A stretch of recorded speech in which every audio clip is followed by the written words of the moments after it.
Well, we're back in from the field now. We've collected our sample. The next thing we need to do is prepare the Petri dish. We've got a pad dispenser, nice and clean. Take that out of the packet. Inside, you see the arm is retracted. That's what it would look like if it's the wrong way around. What's the purpose of the pad dispenser?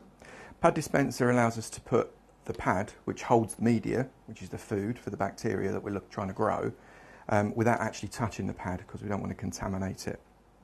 So I'll take the lid off there and insert it that way round onto the top, and then we're ready to go, and it dispenses pads very simply. So this is one of our Petri dishes. We sterilised that earlier, you remember. I'm just going to dispense a pad into the middle, ready for us to put some media on. Jeff, what happens if we haven't got a pad dispenser? Well, we want to make sure that the pads remain sterile, so we can use a pair of forceps. If we flame the tips, just to make sure that we kill anything that might be transferred, and then without touching the ends, we can very simply take a single pad and drop that into the Petri dish in exactly the same way. And then it's the same process with the media. Process is identical to the media from there. And again, remember, nice red media that we made earlier. What we're going to do is we're going to take sterile pipette, holding it with the end that end, not that end, because we don't want to contaminate that as well. How much media does it take per Petri dish? It's between 2 and 2.5 millilitres. Each pad is very slightly different in terms of the amount that it's going to suck up. So you really need to kind of do it by eye. But very simply, in a circular motion, so there's complete saturation and it's starting to soak around the edges. What happens if there are bubbles? Bubbles are no good. Bubbles are going to cause a barrier between the membrane and the food, and then you're not going to get the bugs growing, and that's going to cause a problem with the result later on. If you do end up with bubbles, there's two ways in which you can get rid of them. The first is to stab them with the end of your pipetta.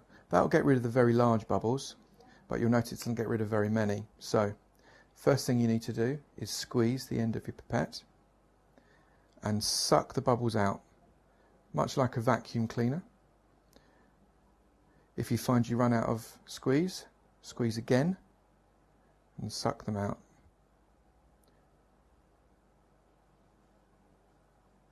Until you're bubble free. And that plate is now ready for the membrane.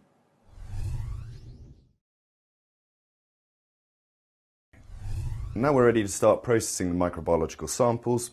What we'll need obviously is our sample water, filters, the Petri dishes that we prepared earlier, the filtration manifold, the vacuum pump, a lighter and the forceps, and a Chinagraph pencil to mark up the sample after we finish processing it. The first stage is to get the filtration manifold set for filtration. Turn the head upside down and insert it onto the vacuum cup, and then turn the cuff around to the point whereby you can easily remove the two and hold them in one hand. Replace it on top of the filtration manifold in order to ensure that the inside doesn't become contaminated. As you start to assemble the sterilised filtration manifold, on occasions the black rubber O-ring prevents the filtration manifold head from sitting into the vacuum cup. A good way to alleviate that is ensuring that you press evenly across the base of the vacuum cup, push it on and turn it slightly. That should create enough suction to hold the head on. The next stage is to ensure that our forceps are sterile. Just lightly flame those. And while those are cooling, we can get set with a filter.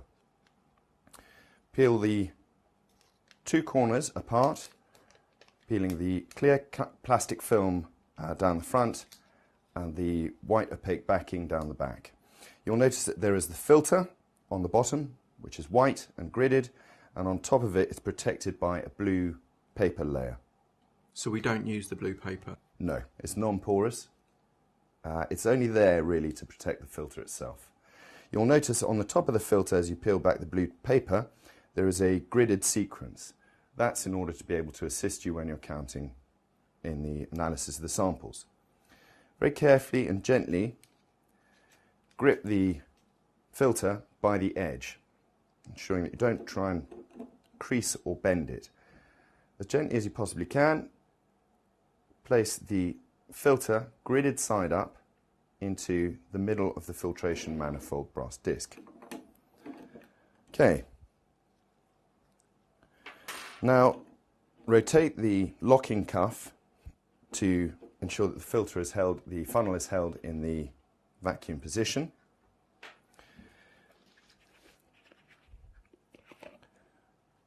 Okay, taking our sample water and filling it to the 100 ml line, which is the top of the two white scored marks on the actual funnel.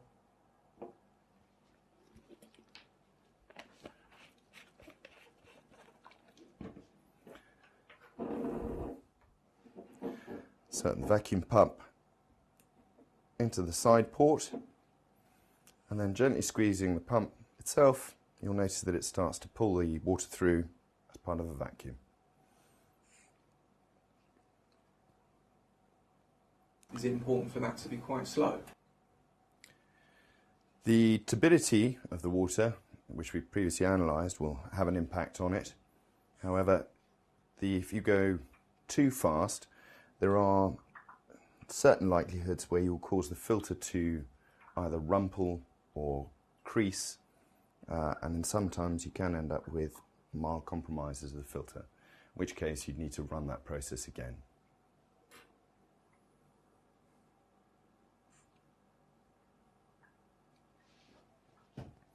Okay, as the water starts to pull through and get nearer to the end of the filtration,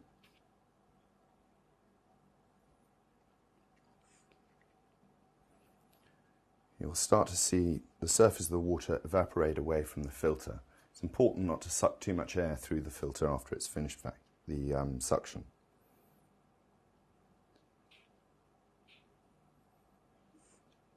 Okay. Move the vacuum pump, and again, ensuring that our tweezers are sterile because we don't want to be introducing contamination from the tweezers. Release the locking cuff to the point whereby, again, it's easy to lift both off in one hand. Gently remove the filter from the top of the brass disc. Again, being very careful to hold it only by the edge. Place the filter funnel and cuff back on, and then rolling it from one side to the other in order to try and prevent air bubbles. Place the filter on top of the saturated pad, ensuring that they overlap as exactly as is possible, so you don't end up with overlapping edges. Place the lid on the Petri dish, mark the sample with the Chinograph pencil, and return it into the stack.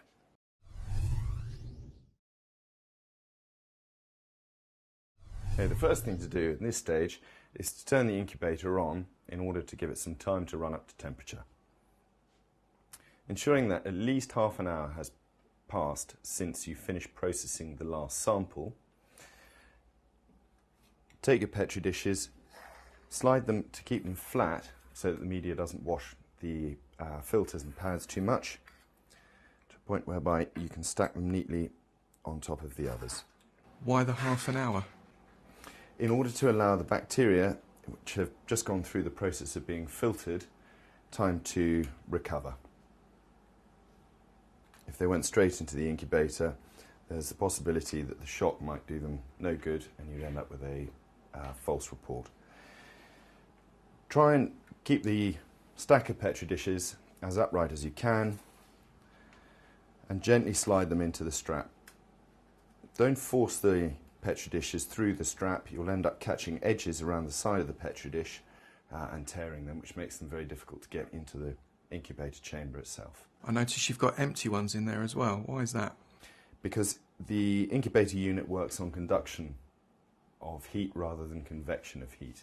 If there weren't the empty Petri dishes in, you wouldn't get an even distribution of heat through the incubation chamber.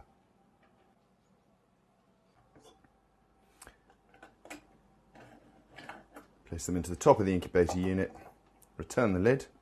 In the circumstance whereby using a dual unit, there are two principal advantages. One, or the most common advantage, is the fact that it allows you to simultaneously incubate for total coliform as well as isolating by temperature for thermotolerant coliforms, which reduces your analysis time. The other advantage is if you want to incubate both chambers at the same temperature, it gives you added capacity.